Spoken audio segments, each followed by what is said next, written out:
Okay, so this is our ultrasonic. This is going to clean our instruments in terms of getting debris off of them. So the thing about the ultrasonic is it does not do anything to disinfect or sterilize the instruments. It uses these enzymatic tabs up here. Let me grab one.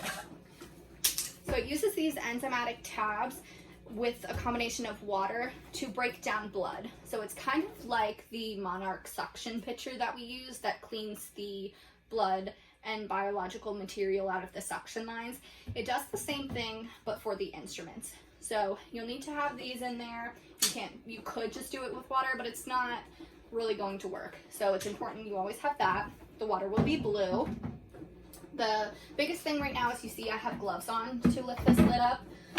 We never will touch this without gloves. It doesn't matter if we're coming in the morning, we won't touch it during the day without gloves. So we're also not coming in the morning and touching without gloves. Even if it's not full, it doesn't matter. This is highly, contagious, cross-contamination, big deal. Do not touch it without gloves. So we, in Lansdowne, can swing our faucet over and fill this way. In Chantilly, you'll have a bucket that you'll fill and you'll dump it in. The biggest thing is do not forget that you have the sink running. So you'll have a timer that you'll be able to use to remind you. So set that timer, carry it with you, so that way when it starts to go off, to come back and turn this off, because you don't want it to overflow onto the floor. And then now, first thing in the morning, you're gonna have to be cleaning up a mess. So we'll fill this with our enzymatic solution. There is a fill line in the back of here. It will need to be to that fill line in order to operate. Nowadays, it is an electronic system, so it won't even let you start to use it until it's to that fill line. But if you're ever in an office that it's not digital, or let's say this one breaks and we have to get a loaner, they have ones that are just kind of like a kitchen timer. You turn and that's what starts it. So you could technically run it empty, or you could run it half full. So if you, sorry, the washer's going, it's kind of loud. If you were to run it half full, what it's gonna do is there's a mechanism in here that's called a transducer. So that transducer is what shakes the ultrasonic. If you were to have it half full, then it would break that transducer, and then your transducer isn't going to work and your ultrasonic's not going to work. So the ultrasonic's function is to basically clean the instruments so that we're not cleaning them by hand, because according to OSHA, cleaning instruments by hand, scrubbing instruments by hand, it's illegal. So we can't do that. It's against OSHA rules. So that's what that's going to do. Once it gets to the fill line, then you'll be able to degas it. So on the back of here, there's a button in the back, on the back left, that's going to turn it on. So we'll see this light up. And then on the back right, there is kind of like a little bar knob that you'll turn to drain it. So when you come in the morning, you'll want to make sure that that's closed off, because you could sit here and fill it all day long, but if you didn't close it, it's not going to fill up.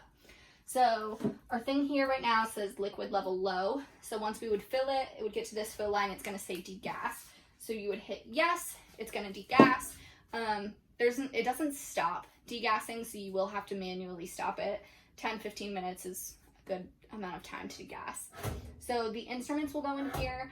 All ultrasonics are different. They're usually 10 to 15 minutes run time. I think this one is 10. So you'll put all of your instruments into the ultrasonic, and whenever you are putting instruments into the ultrasonic, you must always have gloves, a white surgery coat, glasses, and a mask. The reason is that if you have something in your hand and let's say it slips and it plops into the water and that water goes onto your face or into your eyes, your mucous membranes, such as your eyes, are one of the easiest ways to contract something. So you must always have glasses on, you must always have a white coat on. You can never have these lab coats on, because these lab coats are allowed to go into the kitchen, they're allowed to sit at the desk, so they are not appropriate, and they are also not fluid resistant, so they are not appropriate to be wearing in the surgery, I'm sorry, not the surgery, the sterilization area. So you really need to make sure that you're wearing the appropriate PPE before being in this room. So you will put the instruments into there. Like I said, always have your appropriate PPE. And then before you run it, you're going to put the lid on and then hit start. The lid always needs to be on. The ultrasonic can create aerosols, which will then go into the air. They go onto the things around them. So it cannot be run without this lid on here. So that is very important. Once everything is done, you're going to lift your basket, always with gloves, and put it into the sink, rinse everything off, and then dump it on your towel to dry to then go into the autoclave.